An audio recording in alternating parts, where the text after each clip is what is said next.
क्षेत्र के नागरिकों व मीडिया को दिग्भ्रमित करते हुए 20 दिन पूर्व दिए गए समाचार को पुनः नए सिरे से जारी कर वाहवाही लूटने का प्रयास पूर्व विधायक दिलीप सिंह शेखावत कर रहे हैं। यह आरोप लगाते हुए विधायक दिलीप सिंह गुर्जर ने बताया कि विधानसभा सत्र के दौरान 19 दिसंबर 2022 को मीडिया में समाचार जारी कर अवगत कराया था कि बड़ौदा से चांपाखेड़ा मोकड़ी होते हुए बेरसा तक क्षतिग्रस्त सड़क का पुनः डामरीकरण व मोकड़ी में 800 मीटर सीसी व नाली निर्माण, बेरसा के समीप 400 मीटर सीमेंट कंक्रीट व नाली निर्माण लगभग 2 करोड़ 20 लाख की लागत से कार्य की स्वीकृति जारी की गई है व चंबल नदी चामुंडा माता मंदिर पुलिया से भगतपुरी से नागदा जावरा रोड तक 82 लाख रुपए की लागत से सीमेंट कंक्रीट रोड निर्माण कार्य होगा, जिसके शीघ्र ही प्रशासकीय स्वीकृति होकर टेंडर आमंत्रित किए जाएंगे। यह जानकारी का समाचार 20 दिन पूर्व ही मेरे द्वारा जारी किया गया था, परंतु पूर्व विधायक दिलीप सिंह शेखावत जनता की याददाश्त को कमजोर समझकर उक्त स्वीकृतियों के संबंध में पुनः समाचार जारी कर कई मनगढ़ंत झूठे आरोप लगाए हैं। पूर्व में भी नरेड़ी हनुमान से खाचोद रोड तक की स्वीकृति 7 करोड़ 24 लाख के संबंध में भी इसी प्रकार के समाचार जारी किए गए थे। मीडिया के माध्यम से हमारे पूर्व विधायक जी ने एक समाचार जारी किया गया, जो समाचार मैंने 19 तारीख को 19/12 को जारी किया था कि जिसमें नागदा बेरसा रोड और मोकड़ी और भगतपुरी से चामुंडा माता मंदिर तक की सीसी रोड के निर्माण के स्वीकृति के संबंध में था।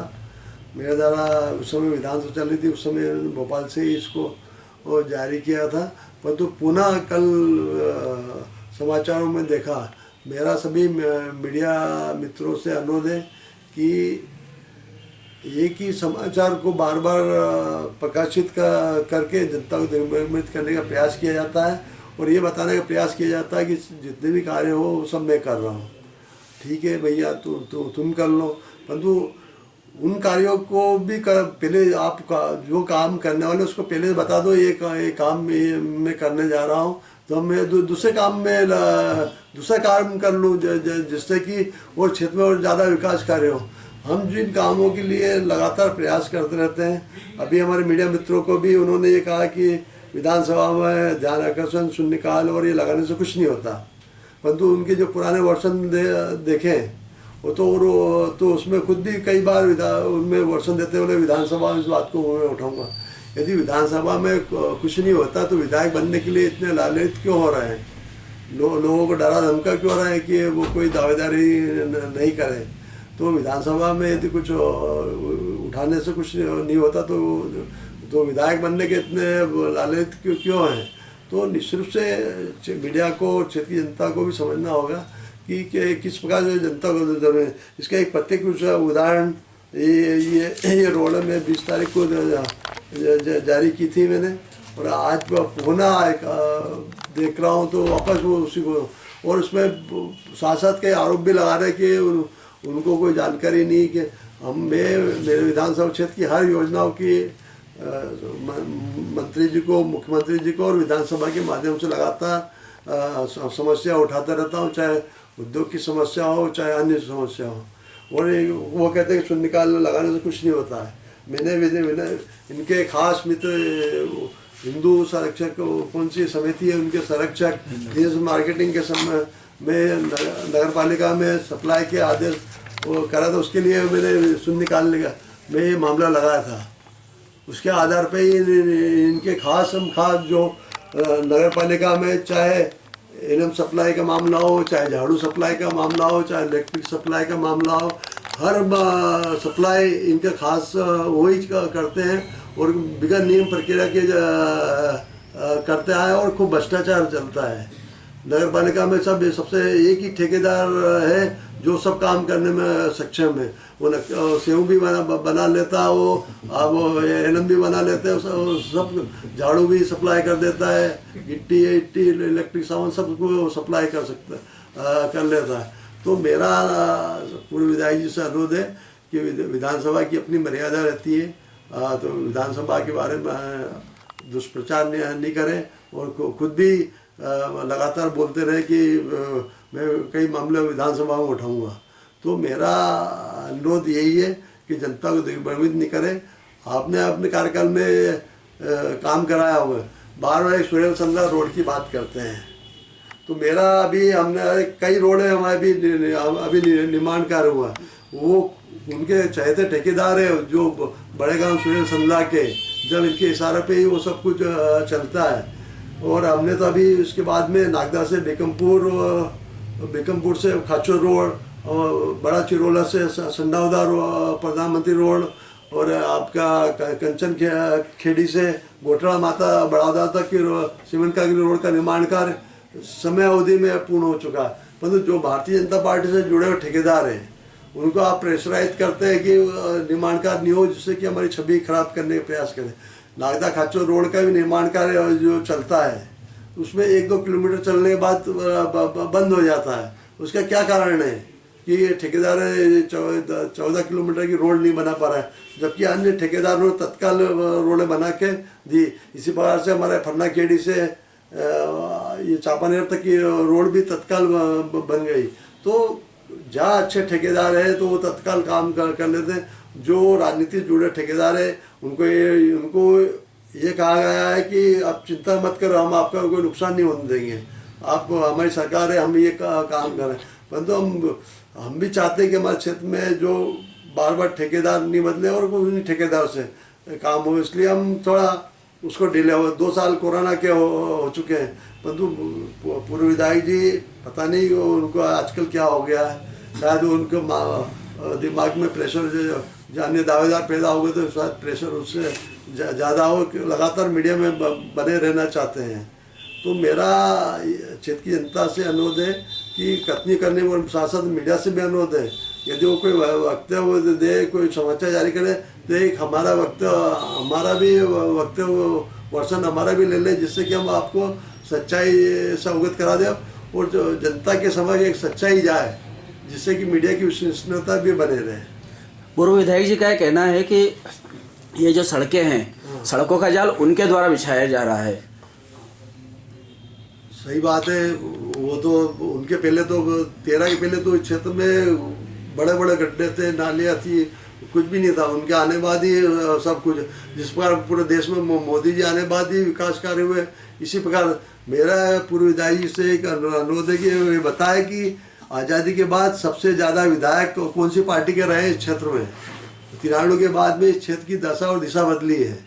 आपके मुख्यमंत्री जी नागदा को जिला बनाने की घोषणा करके गए थे, आपने भी कई बार घोषणा करी थी और एक बार भी आपके मुंह से आवाज़ नहीं निकली कि नागदा को जिला बनना चाहिए। यहाँ तो आप खूब बोलते हैं, बोले कि ये जिला बनना चाहिए, परंतु आपको पता है कि जिला बनवा देंगे तो आपके सब ठेके, आपके मित्रों के ठेके सब बंद हो जाएंगे। तो इसलिए आप नहीं चाहते कि नागदा को जिला बने। यदि मुख्यमंत्री की मंशा भी होगी, परंतु आप लोग उसको बनने 13 के में भी मुख्यमंत्री जी बोले, 18 के जनसभा के जन आशीर्वाद यात्रा में बोले, उसके वीडियो फुटेज है, अभी विधानसभा में लगा तो उन्होंने मना कर दिया। इससे बड़ा झूठ और क्या हो सकता है। हमारी कथनी करने में अंतर नहीं, हमने जो कहा है वो करा है, और जो कहेंगे वो करेंगे। हमने उद्योग की, अभी आप लोग समाचार पढ़ रहे हो कि पूर्व विधायक जी वहाँ गए और वो ये बात करी, परंतु आपने ये पढ़ा कि मजदूरों के लिए आप यहाँ तो समाचार जारी कर दिया, परंतु श्रम मंत्री से मिले, आपके मुख्यमंत्री से मिले और कहा कि ये ठेकेदार यहाँ पर लाभ दिया जा रहा है, उस पर रोक लगाई जाए। उसके बाद में आपने समाचार पढ़ा कि अब छोटी मोटी सड़कों के बारे में तो दे रहे हैं कि मैं लोक निर्माण मंत्री से मिला, मैं उससे मिला और उससे मिला, परंतु ये जो मेन मुद्दा है वो उन पर बात क्यों नहीं कर रहे हैं। उनमें ना जिले के बारे में बात करते हैं, ना उद्योग के बारे में बात करते हैं। तो निश्चित रूप से जनता खुद को समझना होगा। उनका एक ये भी आरोप है कि आपके द्वारा विधानसभा के अंदर क्वेश्चन तो पूछे जाते हैं, पर उसका जवाब क्या आता है ये आपको ही पता नहीं। मेरे को पता नहीं, वो खुद 5 साल खुद विधायक रहे हैं। एक विधानसभा क्वेश्चन लगता है, जब उसका जवाब पटल पे आता है और वो उसकी बुकलेट होती है, उसके कार्यकाल के क्या जो उन्होंने विधानसभा पूछे उनके जवाब भी मैं उनको लाके मैं दे सकता हूँ मैं, क्योंकि उनकी वो क्या विधानसभा को क्या समझते हैं मुझे पता नहीं, परंतु विधानसभा में जाने के लिए जरूर लालच रहते हैं, बोले मैं किस प्रकार से विधानसभा में पहुँचूँ। परंतु विधानसभा में यदि विधानसभा प्रश्न नहीं लगे, जवाब नहीं मुझे पता नहीं होगा, तो फिर किसको पता होगा। उन्होंने एक आरोप और लगाया है कि कांग्रेस विधायक होने के बावजूद कांग्रेस वोट बैंक, कांग्रेस के जो वोट बैंक कहलाते हैं उनमें उनकी दुर्दशा खराब है।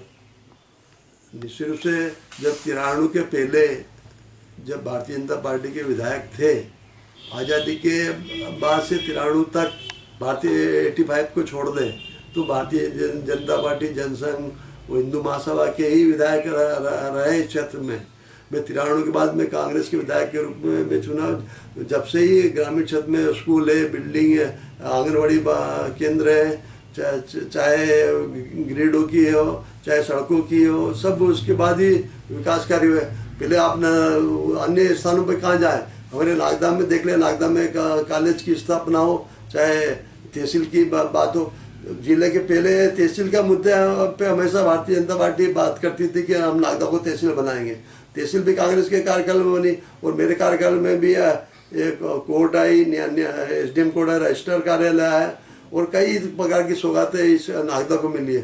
भारतीय जनता पार्टी के विधायकों के क्षेत्र में, इस क्षेत्र में कोई उपलब्धि नहीं है। पूर्व विधायक जी का कहना है कि क्षेत्र में जो भी विकास हो रहा है वो उनकी सक्रियता के कारण हो रहा है और जो काम नहीं हो रहा है वो आपकी निष्क्रियता है। हाँ, तो बिल्कुल अच्छा गप गप और कड़वा कड़वा थू उसका हर श्रेय लेना, हर चीज़ का श्रेय, ये भी श्रेय ले लेके 3500 मजदूर मेरी सक्रियता के कारण निकाले गए।